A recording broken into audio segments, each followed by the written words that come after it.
दुर्वासा भृगुरंगिरा कश्यपो वामदेवो अत्र वशिष्ठो नारदादयः विश्वामित्र अस्त्री अश्वित कण्व दुर्वासा भृगु अंगिरा कश्यप वामदेव अत्रि वशिष्ठ और नारद सब बड़े बड़े महात्मा बैठे हैं। अब जाम्बवती के पुत्र का नाम है शाम्ब।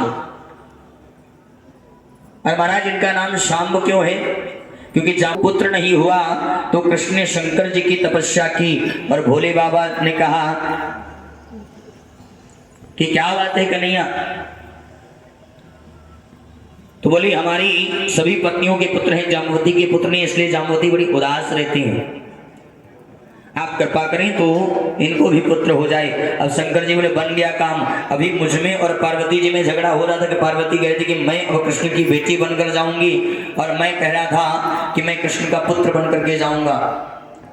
और आपने तपस्या कर ली, अब दोनों ही हम संयुक्त रूप से आपका पुत्र बनकर के आएंगे।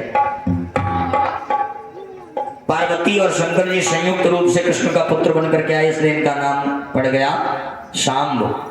शाम्ब का अर्थ होता है पार्वती के सहित शंकर जी और अम्बा के सहित पार्वती और अम्बा यानी शंकर जी के सहित मैया पार्वती।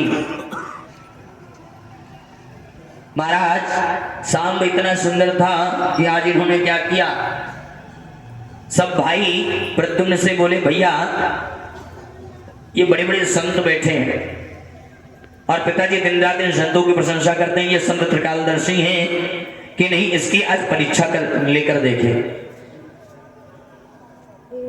सबने मिलकर के साथ दिया। अब महात्मा बड़े सरल होते हैं। संतों ने पूछा बेटा ये नई बहू कहां से आई है, क्या चाहती है?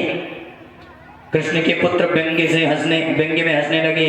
प्रष्टुम विलज्जति साक्षात प्रवृता मोह दर्शना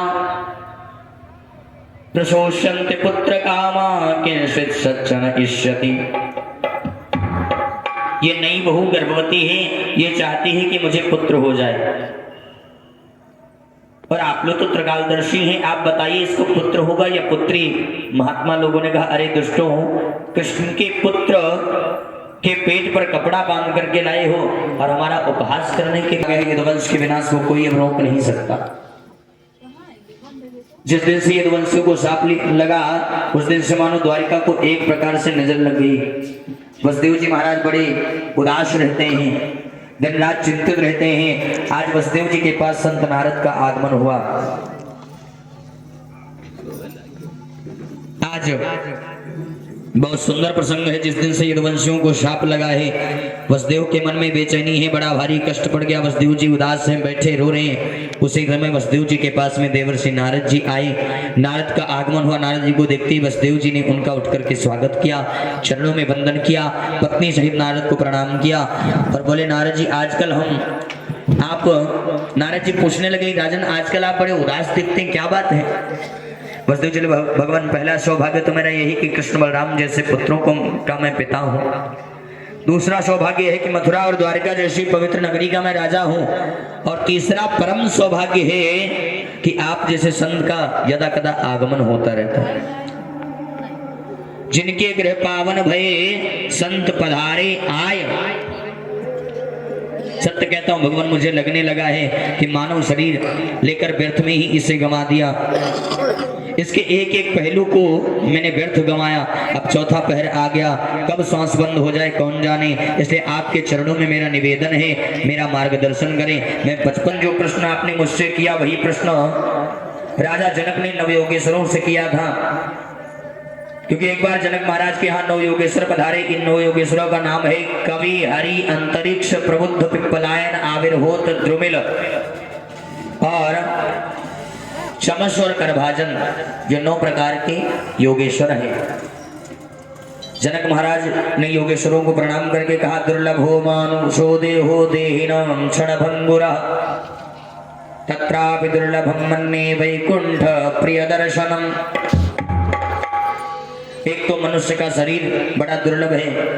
परमात्मा की जब बहुत विशेष कृपा करते हैं तो मनुष्य का शरीर मिलता है। दुर्लभ मानव शरीर क्षणभंगुर है। एक क्षण के लिए एक क्षण में क्या होगा कोई बता नहीं सकता।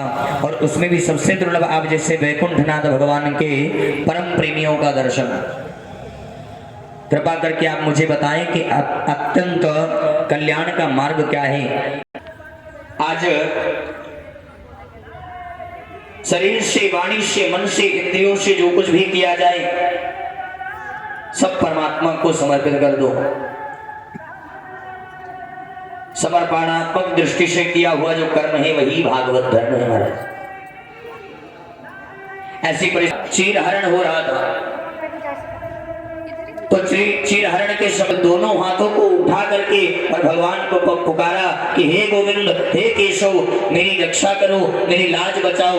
आज आकर के मेरे प्रभु उस चीर के हर एक धागे में उसके तार तार में समा गए। आज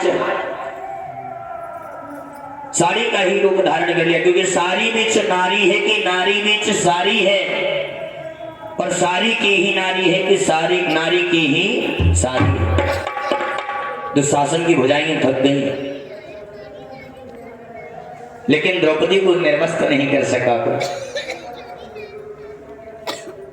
नवयोगेश्वर श्री जनक महाराज से कहते हैं, विश्वासो फलदाय का, विश्वास में परमात्मा का फल होता है।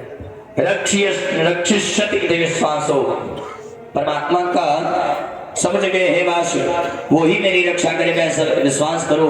तीनों प्रकार के भागवत का निरूपण करके बताया। आज महाराज जनक ने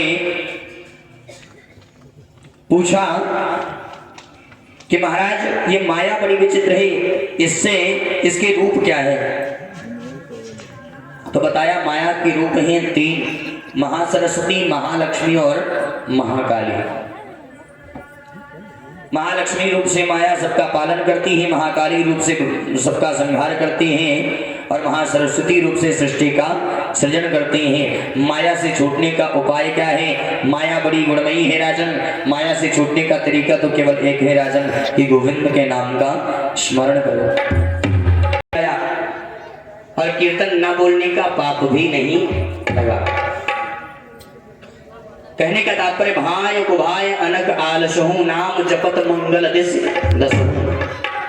परमात्मा के कीर्तन में कुछ भी उल्टा सीधा भी हो जाए तो दोष नहीं लगता, क्योंकि मूर्खो वदति विष्णाय नमः, विद्वान वदति विष्णवे नमः। लेकिन नारायण की दृष्टि में जो अर्थ विष्णवे नमः का होगा वही विष्णाय नमः का होगा। योगेश योग विन्यास योगात्मं योग संभव, निःश्रेयसा में प्रोक्तास्त्याग संन्यास लक्षण। आप योग के स्वामी हो, आप योग के अधीश्वर हो गोपाल। मान लो मैंने त्याग दिया संसार, सर्वस्व छोड़ करके वन में गया और मैं बैरागी हो गया, सन्यासी हो गया, तो सन्यास धर्म का पालन करते हुए मुझे कैसे रहना चाहिए? सन्यासी के लक्षण क्या हैं? भगवान ने कहा उद्धव, तीन प्रकार के पुरोहित लोग जो आपके घर नामकरण करते हैं, विवाह करवाते हैं, दाह संस्कार कराते हैं, ये होते हैं